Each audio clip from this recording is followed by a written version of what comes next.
এখানে দেখো আমাদের জামাইয়ের কি অবস্থা। নতুন জামাইকে তার মামি শাশুড়ি আবদার করে বলেছে যে মামি শাশুড়ি কচুরি খাবে। তো অলরেডি আমাদের তখন অনেক কিছুই খাওয়া হয়ে গেছে, মানে সকালের ব্রেকফাস্ট হয়ে গেছিল। তো তারপর জাস্ট মামি এমনি মজা করে বলেছিল, কিন্তু তারপর মানে জামাইয়ের অবস্থা দেখে আমরা অবাক। জামাই দোকানে যতগুলো কচুরি ছিল পুরো কচুরির দোকানটাকেই তুলে এনেছে। দেখো এতগুলো কচুরি এনেছে, তো আমরা তো অলরেডি আমাদের ব্রেকফাস্ট কমপ্লিট হয়ে গেছিলো। তো এগুলো দেখে অলরেডি আমরা এটাই বলছিলাম যে এগুলো কে খাবে এত। কিন্তু তারপর তো যাই হোক, তারপর আমরা সবাই মিলে মজা করে সেই কচুরিটা খেলাম। মানে এখানে দেখো কচুরিটা সবাই মিলে মানে সার্ভ করা হচ্ছে। আর এই যে আমাদের জামাই জামাই আমাদেরকে সার্ভ করছে। দারুণ।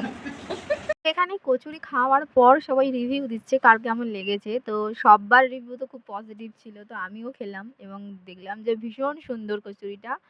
তো জামাই থ্যাংক ইউ সো মাচ এত সুন্দর একটা টিপস